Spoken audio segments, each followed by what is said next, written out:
વિદ્યાર્થી મિત્રો, તમારું ખૂબ ખૂબ સ્વાગત છે મારી આ ચેનલ સ્ટડી વિથ નેન્સીમાં। જો હજી સુધી તમે મારી આ ચેનલને સબસ્ક્રાઇબ ના કરી હોય તો જલ્દીથી સબસ્ક્રાઇબ કરજો। આજે આપણે પ્રકરણ નંબર 10 બીજગણિતીય પદાવલી સ્વાધ્યાય 10.2 નો પ્રશ્ન નંબર 6 જોઈશું। તો અહીં જુઓ, આપણને પ્રશ્ન નંબર 6 આપેલો છે। આપેલી પદાવલીઓનું સાદું રૂપ આપી x બરાબર 2 માટે કિંમતો શોધો। કે અહીંયા જે પદાવલી આપેલી છે એનું પહેલા આપણને સાદું રૂપ આપવાનું છે। અહીંયા જે પદાવલી આપેલી છે એનું સાદું રૂપ આપી અને પછી એમાં x ની કિંમત આપણે 2 મૂકીને કિંમત શોધવાની છે। આમ આપણે શું કરવાનું, પહેલા પદાવલીનું સાદું રૂપ આપવાનું અને પછી x ની કિંમત મૂકવાની। પહેલા જ અહીંયા x ની જગ્યાએ 2 મૂકી નથી દેવાના, સાદું રૂપ આપવાનું છે અને પછી x ની કિંમત મૂકવાની છે। એટલે પહેલું આપેલું છે x + 7 + 4 કૌંસમાં x - 5। તો છે પહેલા આપણને સાદું રૂપ આપવાનું કીધું હોય એટલે આપણે શું કરવાનું, આ 4 ને આખા કૌંસ સાથે કૌંસ ખોલી દેવાનું, એટલે 4 ને આખા કૌંસ સાથે ગુણાકાર કરવાનો, એટલે x + 7। હવે 4 ને આ કૌંસ સાથે ગુણાકાર કરીએ એટલે +4 ને +x, એટલે 4 × x કેટલા થશે, 4x થશે। એવી જ રીતે 4 × 5 કરવાના, પણ 5 ની આગળ માઇનસની નિશાની છે એટલે 4 × 5 = 20, પણ કેવા 20 આવશે, -20। તો બસ આપણું સાદું રૂપ અપાઈ ગયું। આવી જ રીતે આપણે સાદું રૂપ આપવાનું છે। તો હવે આ સાદું રૂપ આપ્યું, હવે આપણે x ની જગ્યાએ કિંમત મૂકી દેવાની। કેટલી મૂકવાની, 2, એટલે x એટલે કેટલા થઈ જશે, 2 + 7। હવે અહીંયા 4 કૌંસમાં 2 - 20, અહીંયા x હતો એટલે અહીંયા 2 મૂક્યા, x હતું તો અહીંયા 2 મૂક્યા, બરાબર 2 + 7 વત્તા હવે 4 દૂને કેટલા થઈ જશે, 8 - 20। હવે આ બધી જ સંખ્યા છે સરવાળાવાળી છે, એનો સરવાળો કરી દઈએ, એમાંથી 20 બાદ કરી દઈશું। તો હવે જુઓ અહીંયા આપણે શું આવશે સરવાળો, 7 ને 2 9 અને 9 ને 8 કેટલા થશે, 17, એટલે 17 માંથી 20 જાય એટલે કેટલા આવશે આપણો જવાબ, -3। તો -3 આપણો જવાબ આવશે। હજી તમારે આને આ રીતે પણ ગણી શકો, બીજી રીતે ગણવું હોય, હજી વધારે સાદું રૂપ આપવું છે કારણ આપણે x + 7 + 4x - 20 આટલું સાદું રૂપ આપ્યું। હજી તમારે આની આગળ પણ સાદું રૂપ આપવું છે તો પણ આપી શકો કે 4 ને x, 4x છે ને અહીંયા x છે એટલે 4x + x કેટલા થઈ જાય, 5x થઈ જશે, વત્તા હવે અહીંયા -20 + 7 છે એટલે વત્તા ઓછા ઓછા, એટલે -20 + 7 કેટલા થઈ જશે, વત્તા ઓછા ઓછા, એટલે 20 માંથી 7 જાય એટલે 13, એટલે -13, એટલે -5x - 13। તો હવે 5x ની જગ્યાએ આપણે કેટલી કિંમત મૂકી દઈએ, 2 મૂકી દઈએ એટલે -13। તો 5 દુ 10 - 13 બરાબર કેટલા મળી જાય, -3। તો તમે આ રીતે પણ ગણી શકો। તો આપણે આખું સાદું રૂપ આપી દીધું, સરવાળો પણ કરી દીધો। તો આ 2 માંથી તમે જે રીતે ગણતા હોય તે રીતે ગણશો। એના પછી બીજો દાખલો જોઈએ। તો અહીં જોવો, આપણને બીજો દાખલો આપેલો છે 3 × x + 2 + 5x - 7। તો પહેલા કૌંસ ખોલી દઈએ, 3 × x એટલે 3x, 3 દૂને 6 એટલે +6, 3x + 6 + 5x - 7।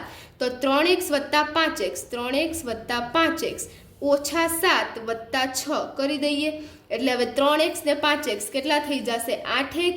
હવે વત્તા ઓછા કેટલા થઈ જશે, ઓછા થઈ જશે, એટલે વત્તા ઓછા ઓછા, 7 માંથી 6 જાય એટલે કેટલા આવશે, -1। મોટી સંખ્યા 7 ની આગળ માઇનસ નિશાની છે એટલે -1 8।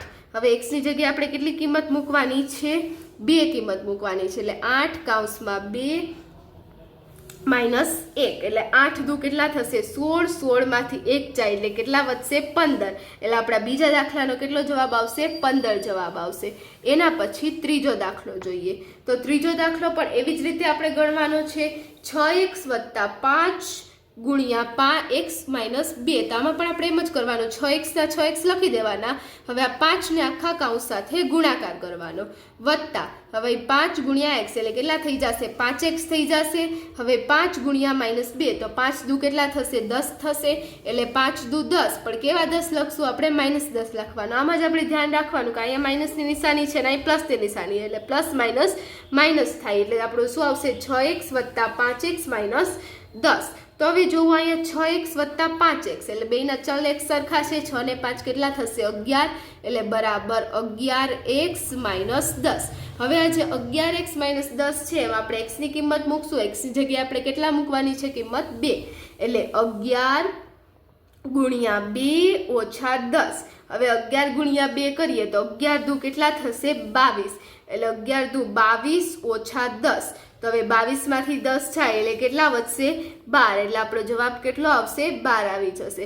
એટલે જો જે ત્રીજો દાખલો હતો એમાં આપણો જવાબ કેટલો આવશે 12 આવશે. એવી જ રીતે આપણે દાખલા નંબર 4 જોઈશું. તો અહીંયા જોવો આપણને દાખલા નંબર 4 આપેલો છે કે 4 કૌંસમાં 2x ઓછા 1 કૌંસમાં 3x વત્તા 11. તો હવે જોવો અહીંયા આપણને આપેલું છે 4 ને આપણે 2x સાથે ગુણવાનો છે. તો આમાં પણ એવી જ રીતે પહેલા 4 ને આના 2 વાળે ગુણવાનો, એટલે 4 દુ કેટલા થઈ જશે 8 અને પાછળ x સંખ્યાનો ગુણાકાર સંખ્યા સાથે કરવાનો, એટલે 4 દુ 8 અને x ચલના ચલ એમ રહેશે. હવે 4 ગુણ્યા 1 તો કેટલા આવશે 4 એકુ 4, પણ આગળ માઇનસ નિશાની છે એટલે આપણે ધ્યાન રાખવાનું, એટલે કેટલા આવશે -4 આવશે. એટલે 4 ગુણ્યા કૌંસમાં 2x ઓછા 1 કેટલા થશે 4 દુ 8 એટલે 8x ઓછા 4 એકુ 4 એટલે 8x ઓછા 4. હવે વત્તા 3x વત્તા 11. હવે અહીં છે x વડા પદ છે સાથે લઈ આવ દઈએ તો 8x વત્તા 3x, 3x ક્યાં આવી જશે આગળ આવી જશે. હવે વત્તા 11 -4 પાછળ લઈ જઈએ એટલે કેટલા થઈ જશે 8 વત્તા 3, તો 8 ને 3 કેટલા થશે 11, એટલે 11x. હવે અહીંયા જોવો વત્તા છે ને અહીંયા ઓછા છે, એટલે વત્તા ઓછા શું થઈ જશે ઓછા થઈ જશે. 11 માંથી 7 4 જાય એટલે 7, અને કેટલા આવી જશે વત્તા 7 આવી જશે. 11 ની આગળ પ્લસની નિશાની છે એટલે આપણને કેટલું મળી ગયું સમીકરણ 11x વત્તા 7. એ આપણું શું થઈ ગયું સમીકરણ થઈ ગયું. હવે આ જે સમીકરણ છે એમાં આપણે કિંમત મૂકશું.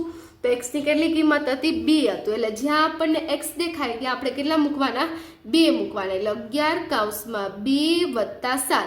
હવે 11 અને 2 વચ્ચે કેનો સંબંધ છે ગુણાકારનો છે, વચ્ચે કોઈ નિશાની ના હોય એટલે શું હોય ગુણાકાર હોય. એટલે 11 ગુણ્યા 2 કરીએ એટલે 11 દુ કેટલા થશે 22, અને 22 વત્તા 7 કરીએ એટલે શું થઈ જશે 29 થઈ જશે. હવે અડધા શું કરે કે આમ જે આપણી કિંમત છે એમાં x ની જગ્યાએ પહેલેથી જ 2 મૂકી દઈએ, એટલે 2 દુ 4 અને 4 માંથી 1 જાય એટલે 3 થઈ જાય, પણ 3 ચોક 12, અને અહીંયા પણ 3 દુ 6 કરી દઈએ એટલે 6 ને 6 તેરી 18 ને સીધો આવી જ રીતે સરવાળો કરી દઈએ તો એ દાખલો તમારો ખોટો કહેવાય. કે અહીં પહેલેથી જ x ની જગ્યાએ આપણે કિંમત મૂકી દઈએ 2 અને પછી ગણીએ તો એ દાખલો આપણે કેવો થશે ખોટો થશે. આપણને રકમમાં શું કીધું છે કે પહેલા સમીકરણનો ઉકેલ લેવાનો, સાદું રૂપ આપવાનું, પછી કિંમત મૂકવાની. એટલે પહેલા આપણે એનો ગુણાકાર કરી અને એનું સાદું રૂપ આપવાનું, એટલે આપણને આ સાદું રૂપ મળશે અને એના ઉપરથી આપણે કિંમત મૂકવાની. એટલે એવી રીતે આપણે જવાબ ગોતવાનો છે. અને અહીં આપણા ચોથા દાખલાનો 29 જવાબ આવી જશે. અને અહીં આપણો છે દાખલા નંબર 6 હતો તે પૂર્ણ થાય છે. અને જો તમને વિડીયો પસંદ આવ્યો હોય તો લાઈક શેર સબસ્ક્રાઈબ કરજો. જો હજી સુધી તમે મારી આ ચેનલને સબસ્ક્રાઈબ ના કરી હોય તો જલ્દીથી સબસ્ક્રાઈબ કરજો, જેથી તમને મારા બધા જ વિડીયો સૌની પહેલાં મળી રહે. Thanks for watching.